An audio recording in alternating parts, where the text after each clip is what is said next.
Oi, escolas! Chegamos ao terceiro dia da nossa formação de campanha de matrículas. Vamos recapitular até agora o que aconteceu? Se você perdeu o primeiro dia, volta, porque a gente está falando muita coisa de estratégia e é importante que você passe por esse primeiro módulo. No segundo dia, a gente falou sobre marketing, posicionamento de marca, campanha de matrículas da estratégia à execução e formação de time de matrículas. Mas hoje, a gente chegou num tema que eu sei que é o queridinho de vocês, que é para falar sobre captação e retenção. Então, nos dias de hoje, a gente vai tratar esses dois temas. O Pedro London, aqui da SPIN, vai trazer esses temas para a gente e a gente vai começar agora com o nosso primeiro módulo de retenção. Fica aqui com a gente. Fala pessoal, tudo bem? Bem-vindos aí ao terceiro dia do ciclo de matrículas da Arco. Eu sou o London, para quem não me conhece, sou sócio de escola, conselheiro de escola e também fundador da Inspin, que é uma assessoria de crescimento para escolas privadas. Então a gente trabalha captação, fidelização, posicionamento.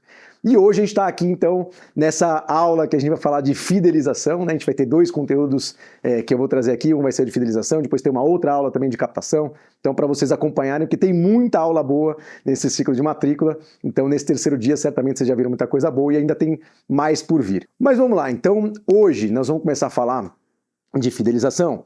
E eu gosto sempre de provocar naquele lugar que a gente fala das escolas que a gente chama do balde furado, sabe? Aquela escola que sempre está ali, às vezes até faz um bom trabalho de captação, traz um monte de aluno para dentro da escola, mas não consegue fidelizar. Então a gente nunca consegue encher o balde porque eu ponho um monte de gente lá em cima na captação e a gente vai perdendo muito aluno. Então isso é bem típico e até tem muita escola que não tem nem consciência disso. A gente tem escolas que chegam até nós, né, pedindo ajuda, aluno, eu preciso de ajuda aqui na captação. E a gente, quando vai conhecendo um pouquinho mais a escola, a gente vê que ele tem uma evasão de quase 30%. E eu falo, ó, a sua captação está maravilhosa, né? Porque você repõe quase 1/3 da sua escola todo ano.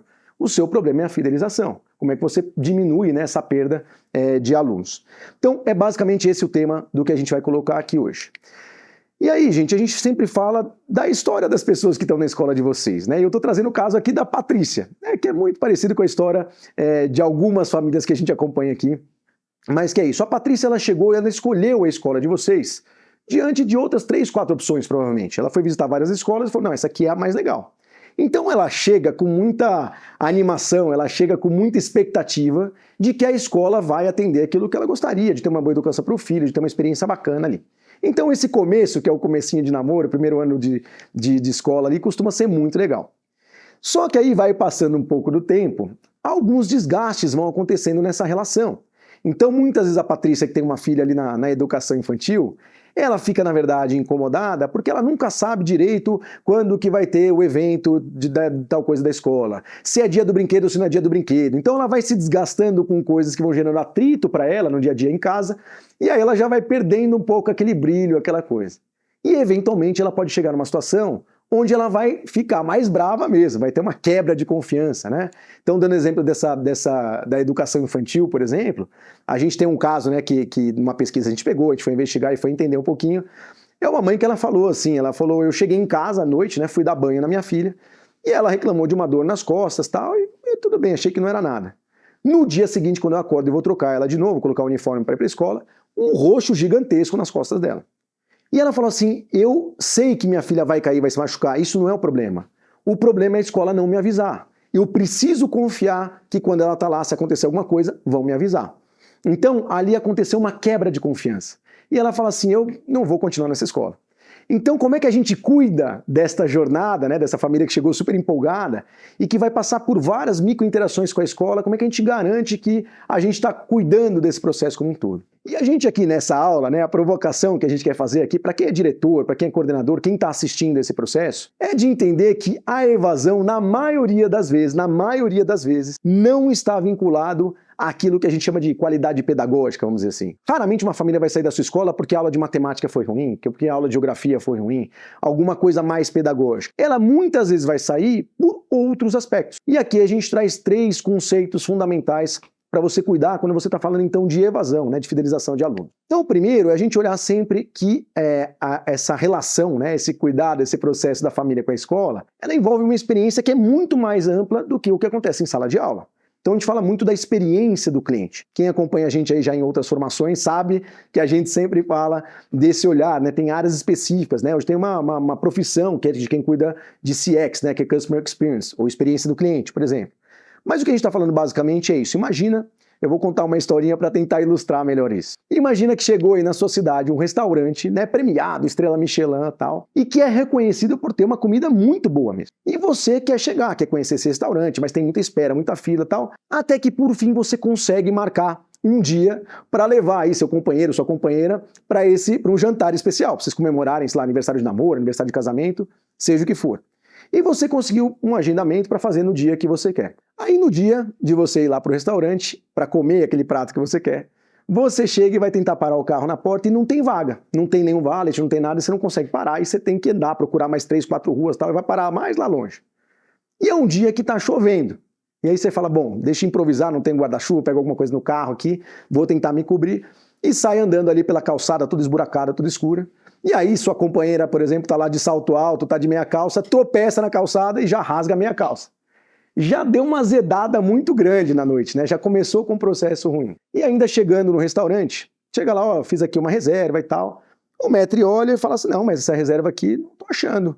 Não, mas tá aqui, eu vou mostrar pra você aqui, tá aqui no meu e-mail e tal. Nossa, esse sistema é muito ruim mesmo, nossa, sempre dá problema aqui.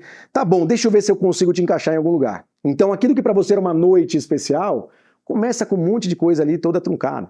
E aí no final ele te acha uma mesa lá do lado do banheiro, aí você faz o seu pedido, aí o pedido demora, e quando chega ainda chega o prato errado. Então, não interessa se o restaurante serve pratos fenomenais, avaliados são muito bons, se todo o contexto em volta não ajuda. A hora que eu vou comer o prato eu já nem quero mais. Aquilo que era para ser uma noite especial não aconteceu. Então, quando a gente faz esse paralelo, é isso. Às vezes a sua escola está servindo um bom prato, você tem um bom material didático, você tem bons professores. O que você está servindo ali como prato, tá ótimo. Mas todo o processo em volta não leva a família a ter uma boa experiência. Um segundo conceito nesse lugar é como é que a gente faz essa família também ter uma percepção de valor do que a gente faz. Por quê? Esse aqui é o muro da sua escola. Então imagina que a experiência das famílias de uma forma geral ao longo de todo o ano, o que é? Ela chega de manhã, põe os filhos no carro, correndo, tudo atrasado, chega, vai até a escola, chega na escola, quem tá lá é o porteiro, que ajuda a descarregar, tal, a criança, bala, tudo. Aí você vai embora, a família vai embora para casa, ou vai embora para o trabalho, e depois volta para buscar. O que aconteceu ali durante o dia, a família não sabe. A não ser que você conte, a não ser que você coloque em valor. Então pode ser que naquele dia tenha acontecido uma coisa incrível, lá uma aula incrível do professor de matemática que usou gamificação e tal, e que foi maravilhosa e que os alunos amaram. Pode ser que o filho daquela família, pela primeira vez, teve coragem de falar, de se expor na aula de inglês e falar melhor e tal. Pode ser que naquele dia tiveram um trabalho de investigação lá fora, no bosque, que foi muito legal. Só que se você não contar, a família não sabe disso. Então a gente precisa colocar em valor o que acontece na escola, senão a família não sabe o que está acontecendo. Então eu começo a ficar bravo que a família não valoriza o que eu faço, mas muitas vezes porque a forma de eu apresentar isso, de eu colocar em valor, está muito fragilizada. E o terceiro conceito, né, é essa questão do relacionamento e pertencimento. Ainda que a gente tenha uma operação que tem uma série de problemas e tudo, se eu sinto como família que eu estou numa escola e eu me relaciono com pessoas, então, meu filho está cheio de amigos aqui na escola, eu gosto das outras famílias, eu tenho uma professora que cuida do meu filho, eu sei que ela gosta dele. Esse relacionamento, esse pertencimento, é aquilo que faz com que você até releve alguns problemas operacionais. E hoje a gente ainda tem umas escolas, a gente sabe que a gente está num momento muito complicado nessa relação com as famílias, né? A comunicação, a gente manda mensagem demais, a família não lê. Se a gente manda de menos, ela reclama que a gente não manda. Se a gente marca a reunião, ela não vai, mas se a gente não marca a reunião, ela também não, reclama que a gente não faz. Então a gente sabe que tem muito atrito nesse relacionamento com a família, e não só com a família. Então a gente está falando aqui de 3 aspectos, por exemplo, a gente está falando da questão de socioemocional e conflitos entre os alunos. Tem muita escola que perde aluno no Fundamental 2 e médio, por exemplo, por causa do atrito entre os alunos. Eu tenho essa questão socioemocional e conflitos entre a equipe, professores que estão com uma série de questões, e eu tenho essa questão do relacionamento com as famílias. E aí hoje a gente ainda enxerga, né, nesse prisma que nós estamos colocando aqui na fidelização, qual que é? É que você tem uma coordenação, por exemplo, que o que ela gosta de fazer, e o que ela fez a vida inteira, é dar formação para o professor, é acompanhar planejamento e assistir sala de aula, quer dizer, um foco muito ligado ao pedagógico. E tudo que tira ela desse lugar, às vezes ela fala, nossa, tá tomando meu tempo. Então, estar mediando conflitos entre professores me tira o tempo. Estar mediando conflitos entre alunos me tira o meu tempo. Estar em reunião com a família mediando conflitos, ajudando, tira o meu tempo. E isso a gente precisa mudar essa equação. Porque eu perco o aluno porque eu não coloco energia para me comunicar com a família. Então, volto a falar, eu coloco toda a energia para ter uma boa sala de aula, uma formação de professores e tudo, ótimo. Só que eu tenho que balancear essa energia para cuidar também dessa comunicação e desse relacionamento com a família. Então, até aqui era para a gente dar uma provocada um pouquinho para você entender nesse conceito de fidelização o que vale a pena. Só que agora eu vou trazer ações mais concretas, né? Então tá bom, London, eu entendi tudo isso aqui, você me provocou um pouquinho, mas o que eu faço na prática? E aqui, gente, eu vou falar para vocês que eu tenho um compromisso sempre, né? Assim como a Arco, a gente faz essas formações levando coisas muito práticas. Então agora, se você está ouvindo aqui essa aula, vendo essa aula cozinhando, dirigindo e tal, tenta parar um pouquinho com atenção para você poder anotar que vai ter muita dica prática aqui do que a gente vai colocar. E naturalmente, a gente poderia ficar horas falando desse tema, eu trazer muitos elementos aqui para vocês, mas eu selecionei aqui 4 principais temas para a gente falar que vão ajudar você a diminuir essa evasão de alunos, tá bom? Então vamos lá. A primeira delas, gente, pesquisa de satisfação, que todo mundo já ouviu falar, já sabe, tem um que fala, quando tem um evento eu faço, alguma coisa assim, mas a gente ainda enxerga aquele pessoal que fala assim, não, eu não faço porque eu tenho uma relação muito boa com as famílias. Eu estou sempre no portão, converso com as famílias e tal. Estar no portão, ter relacionamento com a família é fundamental. É onde você cria vínculo, é onde você tira algum tipo de atrito, e é importante, você tem que continuar fazendo, sim. Só que quando você faz uma pesquisa estruturada, sistematizada, com método e tudo, o que vem ali é muito diferente de um papo de corredor. Assim como quem faz gestão, né, eventualmente você fala com sua equipe todo dia, mas quando você faz um processo de uma vez por trimestre, vamos fazer uma revisão aqui, um processo de feedback, o que acontece naquela conversa é muito diferente do que acontece no dia a dia. Então é isso, a hora que eu pergunto para a família de uma forma estruturada e coloco num contexto todo, isso ajuda a eu enxergar o que eu posso ter de melhoria na minha escola, o que eu estou fazendo bem também. Mas vamos lá, uma coisa das mais básicas é uma pergunta de uma metodologia que chama NPS, né, que assim, hoje quase todas as ferramentas de comunicação das escolas têm, muitos sistemas de ensino oferecem, mas por quê? Uma metodologia que ela é conhecida no mundo todo, né? A NPS é uma metodologia que é conhecida no mundo todo. E com certeza você que está assistindo já respondeu alguma vez na sua vida. Quando você foi viajar de avião, quando você foi na farmácia, na concessionária, que é uma pergunta que é famosa, que é aquela, numa escala de 0 a 10, o quanto você recomendaria nossa escola para um amigo ou colega, por exemplo, né? E o que está por trás dessa pergunta? Quem dá nota 9 ou 10 é chamado de promotor. São aqueles que estão falando bem da sua escola. Quem dá nota 7 ou 8 são os neutros, não estão falando nem bem nem mal. Estão ali meio em cima do muro. E quem dá de 6 para baixo são os detratores. Estão falando mal da sua escola aí para cima e para baixo. Então, quando eu tenho esse cenário, o NPS, né, chama Net Promoter Score, que é o número líquido de promotores, basicamente é uma fórmula que ele pega o percentual de pessoas que estão falando bem e tira o percentual de pessoas que estão falando mal. E isso vai dar uma nota. E essa nota vai de menos 100 a mais 100, e a metodologia estabelece aí, desse último quadro aí da direita, que é quando ele fala, então de 75 para cima é chamado de zona de excelência, de 50 a 74 é zona de qualidade, de 0 a 49 é zona de aperfeiçoamento, e de 0 para baixo, né, de 0 a menos 100 é a zona crítica. E a gente recomenda realmente que a escola busque estar sempre naquela zona de excelência, acima de 75 pelo menos, tá? Idealmente acima de 82, 83, pois eu vou explicar por quê. Essas escolas que têm uma recepção, né, dessas famílias, o NPS mais alto, em geral é uma escola que tem uma maior captação e tem uma menor evasão. Então por isso que você deveria estar ali.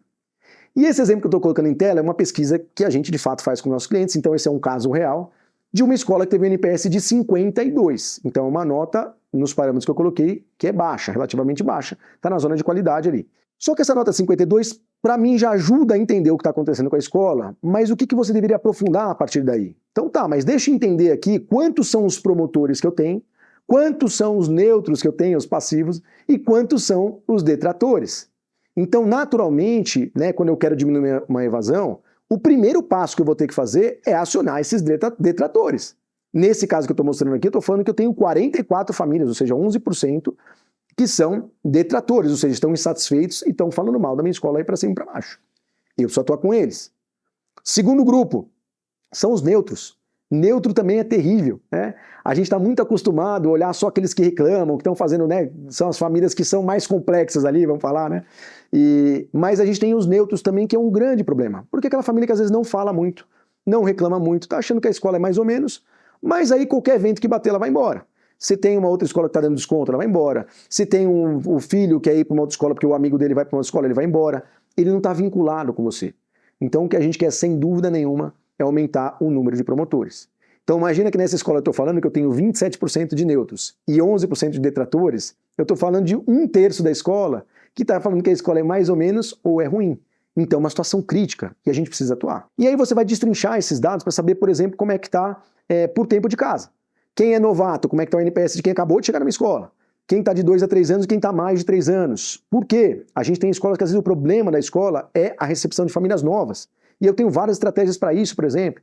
Ou não, são os veteranos, como nesse caso, o NPS dos veteranos que está muito alto. E eu preciso atuar naquele grupo. Também, naturalmente, né, por segmento, por série, eu vou quebrar. Então, quando eu estou falando por segmento, aqui eu estou olhando um exemplo que eu tenho o Fundamental 1, né, a primeira barra, Fundamental 2, a segunda barra, e o Ensino Médio, que é a terceira barra. Então, você, como diretor, como coordenador, de tudo que você tem que fazer na sua escola, qual segmento você priorizaria olhar aqui? Sem dúvida, Fundamental 1 e Fundamental 2. O médio, comparativamente falando, está um pouquinho melhor. E quando a gente olha, né, esse gráfico da direita, aí, as barras da direita, olha o volume de detratores que estão concentrados ali no Fundamental 2.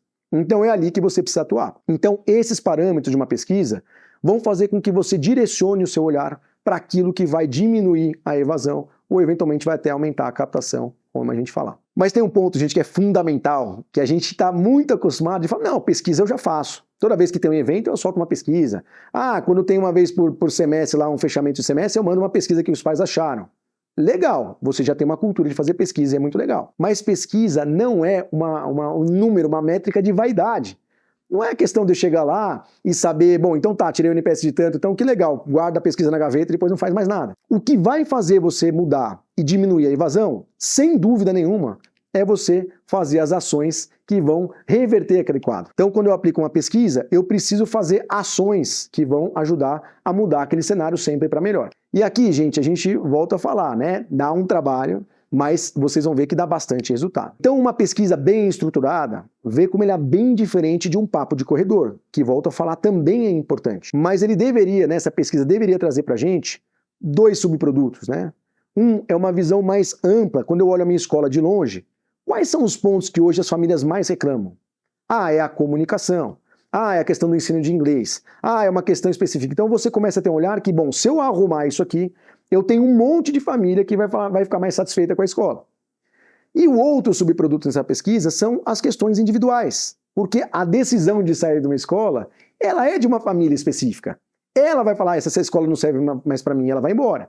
Então a pesquisa, ela deve sim ser nominal, identificada, para eu poder, depois que essa família responder, ir lá e ativar com ela e puxar, né? Falar, ó, primeiro eu queria agradecer você ter respondido a pesquisa, e eu queria entender um pouquinho melhor, quando você fala, por exemplo, que a comunicação não está legal, você me ajuda a entender? E aí você vai construir com ela ali uma outra forma de atuar. Então aqui, gente, a gente sempre recebe uma dúvida, né? A pesquisa deve ser identificada, deve ser anônima. A gente já faz isso há mais de 10 anos, tem muito tempo que a gente faz. A gente já testou os 2 modelos, e a variação de ser anônima, as pessoas falam mais, não é verdade. É muito, muito parecido o resultado, a ponto de a gente hoje não fazer a questão de ser anônimo. Quando a pessoa se identifica, ela responde uma pesquisa, o que ela espera? Ela espera que alguém vá dar um retorno para ela. Ó, entendi o que você falou, então eu estou ajustando isso aqui. Então, a pior pessoa é aquela que não respondeu a pesquisa, porque eventualmente ela está indiferente à sua escola. Aquela que respondeu, ela quer que você melhore. Então, ela quer um feedback. Então, esses são os processos que a gente vai fazer. E a gente recomenda, então, que a pesquisa seja feita 2 no ano. Uma no primeiro semestre e outra no segundo semestre. Por quê? Aqui a gente tem um cronograma que a gente propõe, mas basicamente quando eu faço uma pesquisa no primeiro semestre, né, eu aplico ela normalmente ali em abril, maio, eu começo a atuar antes das férias de meio de ano, recesso de meio de ano, para melhorar, né, ativar aquelas famílias ou fazer melhorias coletivas. E aí depois, no segundo semestre, um pouquinho antes da rematrícula, eu faço uma outra pesquisa para ver se eu estou indo bem ou se eu estou indo mal nessas ações, seja de uma forma coletiva, seja individual. Então vamos supor que esse quadro aqui é uma lista de alunos que a gente tem aqui da escola, de cada série que a gente está colocando ali, por exemplo, e aí na resposta tem o promotor, tem o neutro e tal. Legal, isso foi a primeira pesquisa. Eu deveria fazer um plano de ação para cada um dos detratores, dos neutros, para tentar reverter aquela situação, E depois, na segunda pesquisa, acompanhar. Bom, e aí, tá funcionando? Então eu tenho ali um exemplo de uma família, né, que, né, o pai dos alunos ali, que estava como neutro na primeira pesquisa e que ela virou promotora. Ótimo, eu consegui elevar esse grau. E melhor ainda, eu tinha uma detratora ali, uma família detratora que virou neutra, eu já diminuí a probabilidade de ela sair da escola. Então é esse tipo de acompanhamento que a gente está falando. E além disso, no segundo semestre, você pode ser até mais objetivo de fazer uma pergunta de intenção de rematrícula mesmo. Então você pode perguntar assim na pesquisa do segundo semestre, né, um pouquinho antes da rematrícula. Neste momento, qual é a sua posição em relação a manter o seu filho na escola no ano seguinte, entre manterei, não decidi ou pretendo mudar de escola? E aquilo já vai te dar um direcionamento, opa, essa família está com um risco maior. Aqui é mais objetivo e mais direto. Então, se você não fez ainda a pesquisa esse ano, ainda é tempo de você fazer. E volto a falar, idealmente antes da campanha de rematrícula, para não parecer um interesse. Na hora de rematricular você vem me perguntar? Dá para fazer também depois. Mas se você fizer antes, provavelmente ela vai ser recebida de uma forma melhor, tá bom? Então vamos lá, dos 4 elementos que a gente falou, o primeiro foi a pesquisa. Ela dá muito insumo, gente. Eu sou super fã de pesquisa porque, inclusive, ela oxigena o projeto pedagógico. Você vai perceber coisas que as famílias ali estão trazendo, que você às vezes não está colocando atenção, energia, e que com pouco, né, esforço você consegue melhorar muito essa percepção de valor das famílias. Falando de percepção de valor, a gente vai falar também desse lugar de como é que é a nossa comunicação, né, com essa família, como é que eu faço ela entender o que a gente está fazendo, ela dá valor para o que a gente está fazendo. Tem muita escola que reclama, fala, nossa, a família não dá valor para o que eu faço, nossa, eu faço um monte de reunião aqui. Provavelmente você ainda não conseguiu se comunicar de uma forma que chegou na família. Então vamos lembrar, né, aquela história do muro da escola que eu falei lá no começo da apresentação, da aula aqui, que está na sua mão traduzir o que está lá, né? Quem está em educação já deve ter ouvido várias vezes isso, né? É um dos negócios, talvez um dos segmentos que é uma relação esquisita, porque quem contrata o serviço, que é a família, não é aquela que usufrui do serviço no dia a dia. Ela também usufrui em vários aspectos e tal, mas a prestação de serviço mais, vamos dizer, de uma forma mais intensiva é com o aluno. Então eu preciso resolver essa triangulação aí, melhorando muito essa comunicação. Então a comunicação, ela é uma dor do mundo, né? É uma dor de qualquer, em família, no condomínio, tem um monte de questão que a gente está observando aí, mas isso chega na escola também. E a escola, então, ela precisa começar a desenhar um lugar onde o papel dela não é querer comunicar tudo. Eu não quero entuchar de um monte de comunicação com o pai, com um monte de coisa que às vezes não faz sentido para ele. Eu deveria comunicar aquilo que é estratégico. O que eu quero que essa família entenda, que a gente faz e que gera valor para ela, para ela falar, nossa, essa escola é muito legal. Para ela chegar numa festa no final de semana e falar, nossa, a escola do meu filho, da minha filha faz tal coisa. Então, como é que eu dou histórias que podem ser compartilháveis? É uma estratégia. Então, o seu próprio Instagram, que você tem lá os seus stories, você vai colocar milhões de stories sobre o quê? Não é um problema fazer stories. Mas se não tem estratégia nenhuma, para que serve aquilo? No seu aplicativo, você vai mandar um monte de comunicado para alimentar qual estratégia? Então, quando a gente fala de estratégia, é onde eu quero me posicionar, como eu quero ser reconhecido, como eu quero que o pai entenda o que eu estou fazendo. E nessa linha de comunicação, a gente, né, coloca aí uma escala de o que gera mais valor para a família e o que é mais operacional, vamos dizer. Então, a primeira camada de comunicação é o que a gente chama de operacional, seja administrativo ou seja pedagógico. Então é comunicação, vai ter o evento tal no dia tal, vai ter férias em tal lugar, vai ter a rematrícula assim. Então todo esse processo que eu estou contando que é mais da operação da escola, é o mínimo e que é fundamental. A gente tem um monte de família reclamando que, de novo, tem um estresse com a filha em casa porque não sabe se amanhã é dia do brinquedo ou se não é, porque a professora não mandou a comunicação. A filha falou que era, ela acha que não é, e aí tem uma briga em casa porque você não comunicou se amanhã era dia do brinquedo ou não. Então, esse operacional é aquele que gera um atrito porque a família não sabe quando que é tal coisa, onde que eu acho tal coisa. Então, essa comunicação operacional é a primeira que é importante. Depois, quando a gente vai falar de eventos, ela tem uma peculiaridade maior, né? Então, eu vou ter uma festa junina, um São João, festa da colheita, cada um chama de um jeito, mas que eu preciso tentar engajar essa participação das famílias, contar tudo que está por trás. Os eventos demandam uma energia muito grande da escola para isso. E até reunião de pais também, né? Eu tentar engajar com que as famílias venham. Então os eventos vão numa segunda camada um pouquinho mais elaborada. Depois a gente fala mais de vendas, no sentido de ao longo do ano, no começo do ano, eu preciso também vender, né? Para ampliar a rematrícula quando a gente estiver na campanha de rematrícula, para aumentar a matrícula, né? Para venda de serviços extras. Então, alguém que já está na sua escola, que não sabe que tem uma aula de judô à tarde, que não sabe que tem um integral, que não sabe as vantagens que tem no integral da sua escola.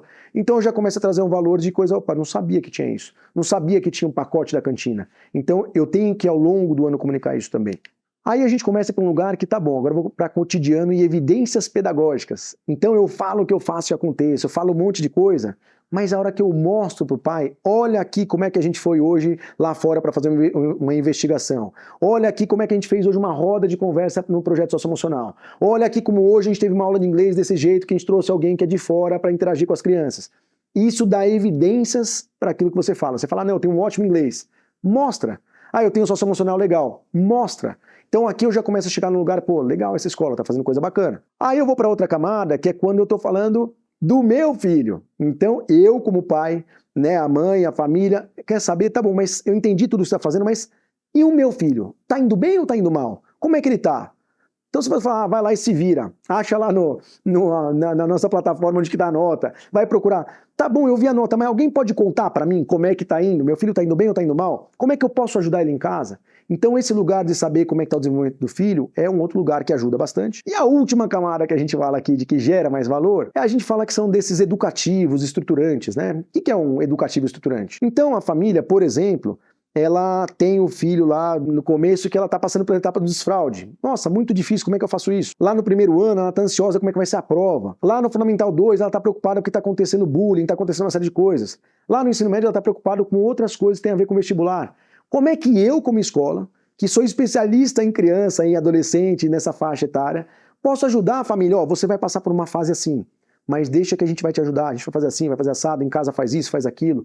Como é que eu construo melhor esse tipo de conhecimento? Porque isso eu estou gerando valor. A família vai falar, nossa, eles sabem de criança. Então a gente brinca, né, que no aplicativo de comunicação da escola, coordenação só manda notícia ruim. Só manda que vai ter que teve caso de pediculose, que faltou professor, que professor pediu demissão, que vai ter semana de prova. Quando eu estou mandando comunicados onde eu estou gerando valor, a coordenação falando, deixa eu te explicar qual que é a nossa visão sobre o desenvolvimento socioemocional do seu filho. Deixa eu te explicar como é que é o processo de alfabetização aqui. Então é esse cuidado que a gente está falando de você criar valor ali. Aí a gente vai fazer um aprofundamento aí, né, um mergulho especial, para um tema que muita escola também não coloca atenção, não coloca energia, que são as transições de segmento. A transição de segmento, eu não sei se você já percebeu, já reparou, mas em geral, nos anos de transição de segmento, então final da educação infantil, final do Fundo 1, final do Fundo 2, é onde em geral você tem uma evasão que é o dobro ou o triplo ou até mais do que todas as outras séries. E por que isso acontece, né? Esse aqui é um exemplo que a gente está mostrando, né, que são essa tabela aqui, onde a gente tem um primeiro grupo ali que são as turmas de educação infantil, aí tem uma primeira linha que fecha o segmento, depois Fundamental 1, Fundamental 2 e médio. E na última coluna ali que está com uma escala de cor, a gente mostra o percentual de rematrícula. Então o que está verde é que teve rematrícula de 100%, o verde mais forte, e as outras cores ali são as rematrículas menores. Então olha nesse exemplo dessa escola, como acontece uma evasão muito grande no final da educação infantil, e também no começo do Fundamental 1, e também lá no nono ano, né? Então são os momentos ali de transição de segmento que essa escola tem uma questão específica ali. E por que isso acontece, né? A gente, quando traz uma família para a escola, a gente começa, por exemplo, se você tem todos os segmentos, você vai receber de repente uma criança lá na educação infantil, no berçário, pequenininha, que é de um pai, de uma mãe, talvez que está com o primeiro filho e que está preocupado de sair da licença maternidade, voltar a trabalhar e falar, nossa, como é que vai ser a adaptação do meu filho, da minha filha e tal. Então a ansiedade toda, tudo que ela quer saber da sua escola é como é que vai ser essa transição. Como é que vai ser? Será que você vai cuidar tão bem do meu filho quanto eu cuido? Como você vai fazer isso? Essa é a dor da família naquele momento. E aí passa um tempo, ela vai lá para o Fundamental 1 e a dor já muda.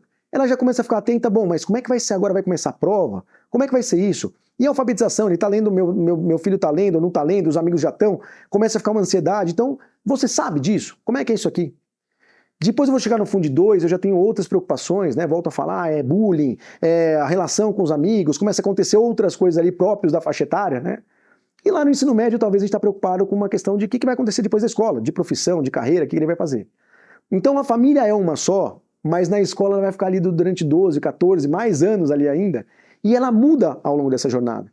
E a gente se comunica muito mal com essa família. Então, tem escolas que falam isso e a gente percebe com as famílias que às vezes uma família chegando de fora, ou seja, na captação, ela vai saber mais do seu primeiro ano do fundamental do que alguém que já está na sua escola. Porque quem está na sua escola, quando começou, né, a estudar aí, estava preocupado com a adaptação do berçário. E depois ninguém foi falar, deixa eu te contar como é que é nosso Fundamental 1.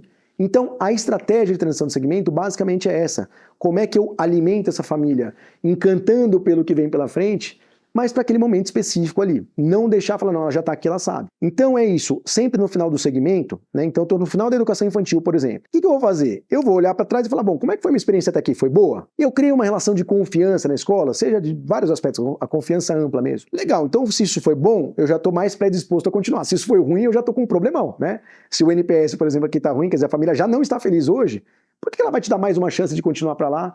Porque ela está fechando um ciclo. E quando eu olho para frente, será que essa escola é boa para aquele lugar? De repente essa escola é muito boa de educação infantil, ótimo, adorei, do lado de casa, mas Fundamental 1 já acho que ela é meio fraca, talvez não seja tão legal. Então eu preciso, né, nessa etapa, reapresentar, revender essa escola. E muitas vezes a escola ela faz uma reunião contando de como vai ser o segmento no começo do próximo ano e não antes.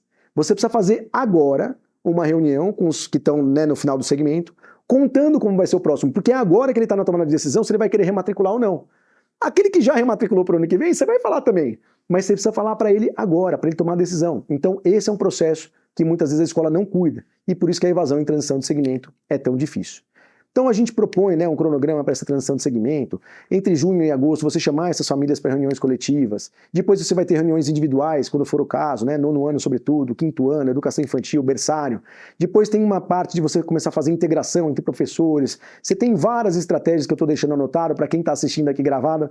Dá para ver com mais calma e ver como é, como aplica, mas é para você construir então essa estratégia, para você cuidar muito bem do final da sua educação infantil, do final do seu Fundamental 1, do final do seu Fundamental 2 e o início do próximo segmento, tá bom? Gente, tudo isso é muito legal, mas a gente vai para essa quarta etapa e última que a gente fala dessa gestão efetiva da rematrícula. Isso tudo depende de processo, depende de método. A escola faz rematrícula desde que o mundo é mundo. A gente tem escolas aqui que estão com a gente há 120, 130 anos e desde que ela abriu a escola, todo ano tinha o processo de rematrícula. Só que eu fazer uma gestão desse processo é muito diferente de simplesmente deixar a coisa acontecer.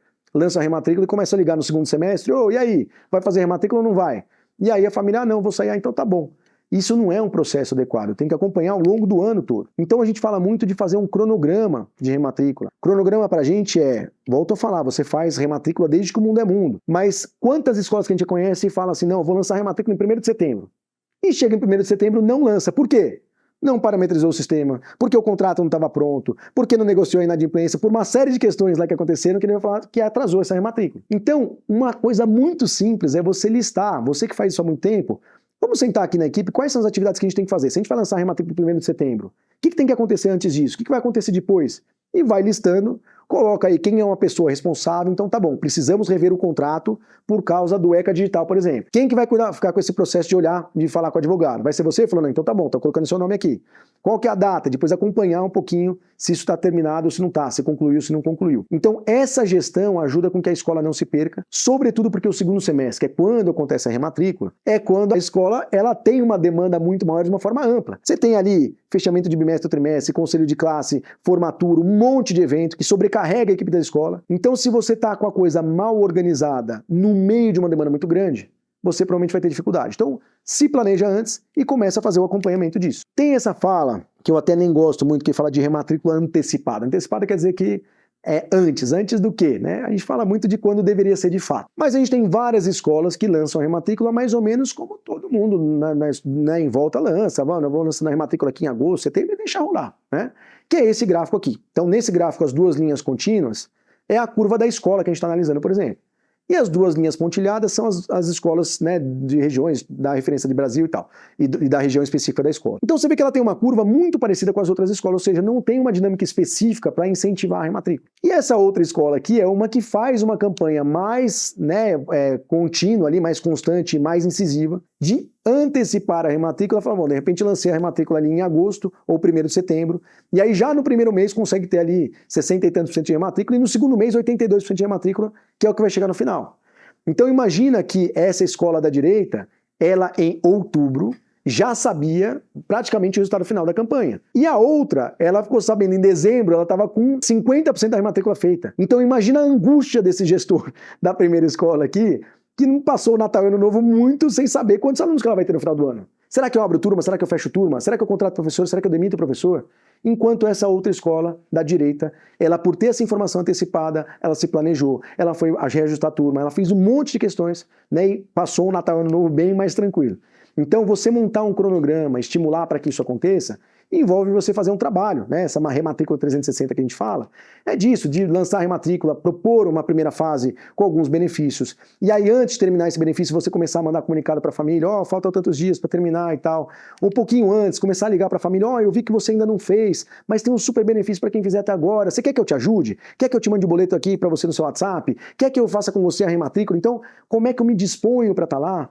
Para ver se a família realmente está procrastinando e tem uma questão, ou se ela fala assim, então, é que na verdade, eu amo a escola, mas meu filho que está no Fundamental 2, ele falou que ele quer sair, porque ele não tem amigos, porque ele fica sozinho no recreio, e ele não quer ficar mais na escola. Então vocês têm que me ajudar ele a querer ficar na escola.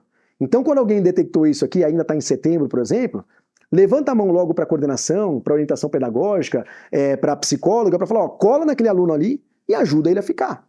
Entenderam por que é importante esse processo? Porque se eu deixar só no final lá de dezembro, eu falo, nossa, quem não pagou, por que não pagou? Ah, não, porque eu estava insatisfeito. Já é tarde. Aqui ainda a gente tem chance. E aí a gente vai acompanhando esse processo até de fato finalizar, né, a campanha, e aí a gente deixa aí para quem quiser pausar o vídeo e dar uma olhadinha para ver esse cronograma, tá bom? Outra coisa que é fundamental que as escolas raramente fazem é estabelecer uma meta de rematrícula. É muito comum a gente falar de meta de matrícula, captação e tal, de rematrícula não. Então, como é que eu pego o meu histórico dos últimos anos? Como é que foi a minha evasão? Então, vamos supor que lá, o ano passado eu perdi 60 alunos. Vamos colocar uma meta de esse ano cair para 50? 10 a menos? Vamos olhar cada segmento, ó, tem uma evasão muito alta em tal segmento. Vamos ver se nesse segmento a gente atua e a gente diminui isso bastante?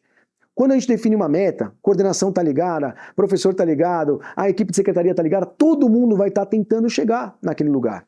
Então, aqui a gente tem um processo na Inspin que a gente faz uma construção de meta mais estruturada, olhando histórico bastante, não só histórico geral, mas por mês, como é que a coisa está acontecendo para a gente poder monitorar no mês a mês. A gente vai fazer uma meta de captação, uma meta de fidelização, mas o que eu falo para vocês é, isso muda a atitude da sua equipe, muda a atitude do seu coordenador, muda a atitude da escola, porque quando não tem nenhuma meta, a gente fala, bom, tá bom, você saiu, que pena, tal. Agora, quando você começa a criar um olhar para isso, onde eu tenho um acompanhamento do gestor em cima disso, você vai ver como muda esse trabalho na escola. E aí, para coroar tudo isso, são esses rituais de acompanhamento. Porque não adianta a gente colocar uma meta, colocar cronograma, tudo se a gente não acompanha. Então, você, diretor, você, mantenedor, você que é a instância maior da escola, você precisa ter alguns rituais para acompanhar esse processo. Então, reuniões semanais com a equipe de captação. Então, eu estou juntando aqui porque isso faz parte de um processo como um todo.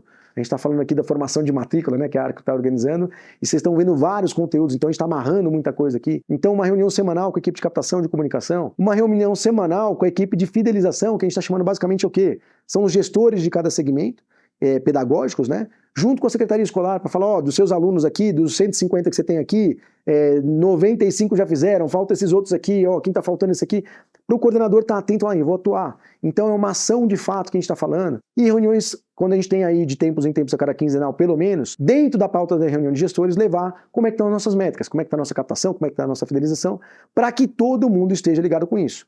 Se você em suas reuniões só leva pautas pedagógicas, que são fundamentais e importantes, sim, mas só isso, e essa pauta da sua campanha de matrícula e rematrícula não aparece, você está dando a importância para a equipe de quanto isso tem a ver. Então, por isso esses rituais são importantes.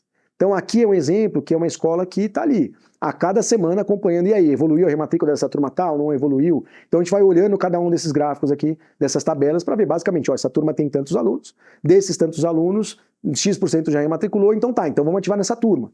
Quando tem uma turma que começa a ficar muito para trás na rematrícula, em geral, onde você vai ter uma evasão maior. Então, você vai direcionar o seu olhar para aquelas turmas ali. Gente, então a gente amarra, né, esse processo, esse conceito todo para cuidar da fidelização da sua escola. E a gente fala que isso é uma mudança de mentalidade de escolas que eventualmente nunca olharam para tanta coisa assim. Isso vai dar trabalho. Vai dar trabalho, mas você vai ter que fazer isso. Porque a gente está hoje no mercado muito concorrido e se você não cuidar, você vai perder muito aluno. Vai entrar na briga de preço, tem muita coisa para fazer. Então isso dá trabalho, mas também gera muito resultado. Esse é um exemplo aqui de uma escola que entrou com a gente aqui lá em 2024. Ele veio, né, de um ano anterior de uma evasão de quase 22%, ou seja, é muito alta essa evasão, né? Quase um quarto da escola indo embora todo ano. E já no primeiro ano, fazendo muito dessas coisas que a gente colocou aqui, já caiu em 5 pontos percentuais, um pouquinho mais, caiu para 16%. Depois no ano seguinte caiu mais um pouquinho. Depois no ano seguinte caiu mais um pouquinho. Mas eu estou falando que no intervalo de 3 anos de trabalho, a gente está falando que a evasão caiu pela metade. Então, vamos falar de uma escola aí de 800 alunos, 10%, eu estou falando de 80 alunos que eu não tenho mais que captar. Então aqui, lembra do balde furado? Eu tenho aqui, se eu tapar esse furo do balde, mantiver a mesma captação que está hoje, provavelmente sua escola vai crescer só de você diminuir aqui. Então dá trabalho, mas gera muito resultado. Imagina você ter metade da sua evasão, e não é só o número de evasão que conta, é uma família que está muito mais alinhada com o que você faz, é muito menos reunião que você vai ter que fazer com as famílias, é uma comunicação mais assertiva, tudo isso faz com que o clima da escola fique mais leve. Então esse olhar para a fidelização, ele é fundamental para enriquecer o que você faz aí. Então vamos retomar o que a gente falou lá no comecinho. A evasão, na maioria das vezes, não está vinculado à tal da qualidade pedagógica. Então se você está colocando uma energia gigantesca para formar professor, planejamento de sala de aula, que é importante, mas não coloca nenhuma energia para tudo isso que a gente falou aqui hoje, você está perdendo a oportunidade. Então a gente está falando de experiência do cliente, percepção de valor, relações e pertencimentos. E é isso, gente, aqui vocês estão fazendo esse ciclo todo de matrículas, né, essa formação de matrícula aqui na Arco. A Inspin, que é uma assessoria de crescimento, como eu falei, a gente fala isso, a escola tem que trabalhar 3 pilares fundamentais. Posicionamento, vocês já tiveram um monte de conteúdo sobre posicionamento, marketing, foi muito legal. Fidelização, que eu acabei de falar aqui, e vai ter ainda aula de captação também para você assistir, que vai te ajudar com bastante elemento. Então essa tríade é o que ajuda. E se você precisar de ajuda, quiser conhecer, segue a Inspin no Instagram, isso gera conteúdo, você vai começar a ver, se educar sobre isso, mas para quem tiver interesse, estão aí os nossos contatos também, para a gente conversar e ver como a gente pode te ajudar a fazer isso mais rápido e com menos dor de cabeça, tá bom? Então, gente, o que a gente faz na Inspin, a Inspin é uma assessoria de crescimento, e a gente fala que para a escola crescer, além de ter um bom trabalho pedagógico, ela precisa trabalhar essa tríade do crescimento, que é o posicionamento, que você já viram um monte de conteúdo aqui nessas formações de matrícula que ajudaram você a construir posicionamento. Fidelização, que a gente acabou de falar aqui, um conteúdo, né, bem rico para você poder colocar coisa em prática. Você ainda vai ter a aula de captação, que vai te ajudar bastante nesse processo. Então é sobre isso que a gente está amarrando e construindo tudo. Mas agora eu quero te perguntar, Joy, tem pergunta aí para a gente falar e falar um pouquinho sobre esse tema? London, que conteúdo incrível você está trazendo para a abertura desse terceiro dia. Retenção, fidelização é um tema que gera muita dúvida e a gente tem algumas perguntinhas aqui sim. Eu queria começar com uma que é essencial, que é: como eu convenço a minha equipe pedagógica, então os meus professores e coordenadores, de que a retenção também é responsabilidade deles e não só da secretaria? Boa, Joy, ótima pergunta, e você vê que na apresentação não à toa, né, eu coloquei esse lugar de que isso tudo é uma mudança de cultura onde todo mundo tem que olhar, né, expandir esse olhar de que eu, como coordenador, por exemplo, a equipe pedagógica, professor, eu não posso ficar preocupado só, né, fazendo paralelo com o restaurante, em servir um prato cada vez melhor. Eu tenho que cuidar de que todo o ambiente, né, todo o restaurante, todo o contexto em volta do restaurante, faça com que ele sente aqui a mesa e aprecie o prato que a gente serve, que é a questão pedagógica. Então, tem um lugar de tentar, né, ajudar com que essas coordenações, né, a equipe pedagógica perceba isso. Mas eu sempre tento puxar, Joy, um pouquinho para um lugar de que hoje a coordenação, professores, eles trabalham muito sobrecarregados, reativo. A gente está num lugar muito acuado, né, muito agredido muitas vezes pelas famílias, fazendo um monte de reunião, onde essa reunião está sempre no lugar de a gente estar acuado, estar se defendendo. Então as escolas estão todas um pouco exaustas nesse lugar, muitas, né, muito atrito. E quando a gente vai para esse lugar, de eu antecipar essa dor, de eu fazer uma pesquisa, alguma coisa, de eu começar a comunicar de outra forma, muitas vezes eu vou diminuir bastante essa tensão dessa relação. Então eu começo, imagina que eu vou ligar para uma família antes, né, para saber como é que ela está se sentindo. Ela, quando ela tiver um problema, ela não vai chegar muito brava naquele momento, porque naquele momento ela não está tão brava, ela está insatisfeita, e você consegue contornar. Então com o tempo vai diminuindo as reuniões que a coordenação tem que fazer, vai diminuindo esse atrito com a família, e aquilo passa a ser então uma forma melhor de atuar ali na escola para quem está na operação, e fica menos de apagar incêndio, uma operação melhor. Então é assim que a gente tenta convencer, né, ou justificar para a equipe que ela tem que se envolver mesmo nesse processo. Muito legal, London. A gente gosta disso, de dicas práticas mesmo. E a gente tem uma outra pergunta aqui que você mencionou ao longo do seu conteúdo, mas eu acho que vale a pena a gente voltar um pouquinho, que é: como eu consigo identificar que uma família está insatisfeita antes que ela chegue na secretaria para pedir a transferência? Responde aí pra gente. Joy, então é isso, né? A gente falou muito da pesquisa, né? Que é uma das ferramentas muito importantes. Mas o que a gente pode provocar é isso. O que a gente tem que fazer como gestor de uma escola é como é que eu amplio esses sensores. Como é que eu faço todo mundo que está na escola estar atento.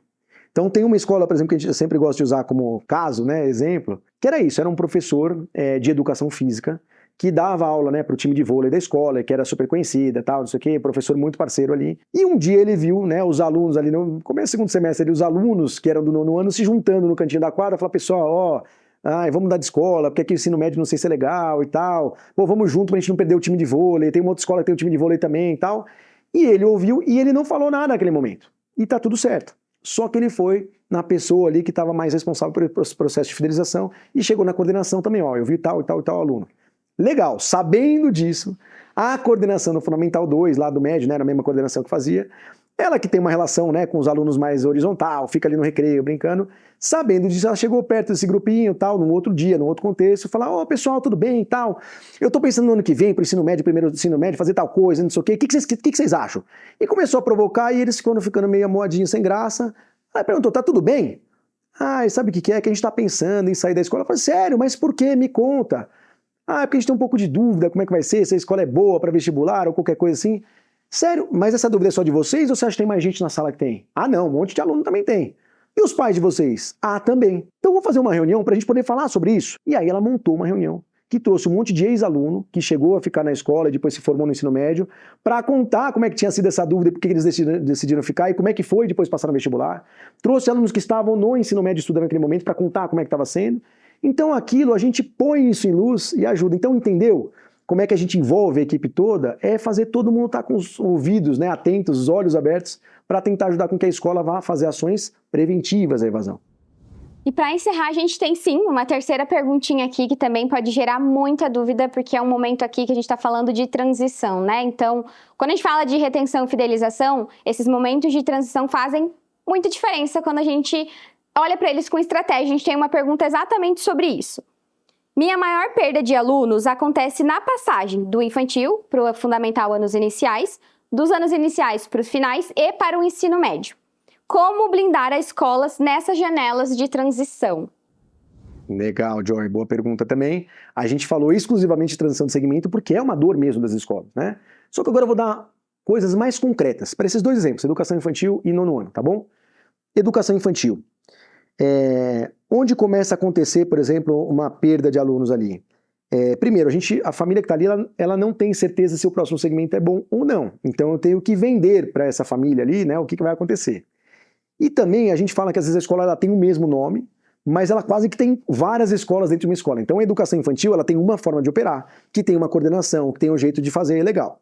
Fundamental 1 tem outra coordenação, outro jeito de fazer. A gente fez uma pesquisa recente com uma escola aqui, que era isso, ela tinha uma nota de NPS muito alta na educação infantil, 96, alguma coisa assim, e essa nota quando chegava no Fundamental 1 caía para 54, alguma coisa assim, e depois subia de novo.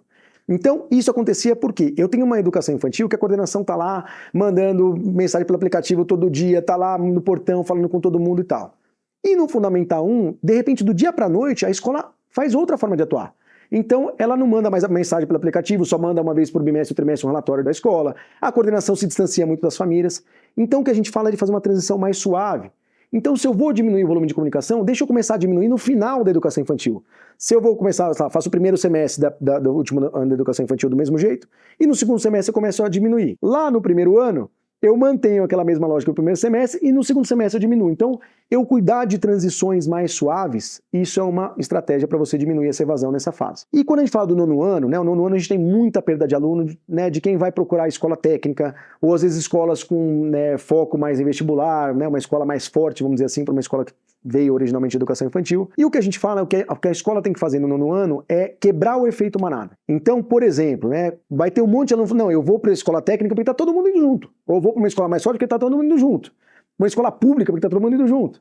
E eu tenho que chamar aquelas famílias no 1 a 1, no individual, e conversar, falar, me conta aí, qual que são os seus planos para frente, o que você quer fazer, você pretende trabalhar numa empresa, você quer empreender, você quer ir para o serviço público, o que você quer fazer, qual que é o seu objetivo? Porque ao entender esse objetivo, eu falo, bom, então para isso que você está colocando, talvez a escola técnica, ou a escola pública, ou a escola de vestibular não seja a melhor solução, porque aqui a gente faz, aí você defende o que você faz. Ou se chegar à conclusão, bom, então tá, para isso que você quer é escola técnica mesmo, então eu vou te ajudar para você passar. Mas se eu quebrar o efeito manada, ou seja, tem um monte de gente que vai sem saber. Se eu quebrar esse efeito manada para quem ficar ali de fato ficar consciente, diminui muito a evasão do nono ano nesse aspecto que a gente está falando. Bom, pessoal, então é isso, né? Para quem aí ficam meus contatos, como eu falei, sou fundador da Inspin, que é uma assessoria de crescimento, né, para escolas privadas. Então aqui o Instagram para você seguir não só a Inspin, mas outros tantos. Quando você começar a seguir a gente, você vai ver que o algoritmo vai começar a trazer muito conhecimento. A escola precisa estudar mais sobre isso, ela estuda muito pouco. Então tem aqui o Instagram. E quem quiser, né, ver como é que é o processo de assessoria, são reuniões semanais de acompanhamento, para a gente pegar na mão da escola mesmo e ajudar a implementar. Tem aqui o contato também do WhatsApp, tem um e-mail. Então espero que tenha ajudado esse conteúdo, né, que ele tenha sido bom. E aí, nesse ciclo todo que a gente está fazendo, então, dessa formação de matrículas da Arco, a gente tem uma avaliação aí, né? Tem uma pesquisa de satisfação que ajuda a Arco, a gente, a cada vez trazer conteúdos mais pertinentes para vocês. Então, aproveita para já preencher agora essa pesquisa e trazer insumo para a gente.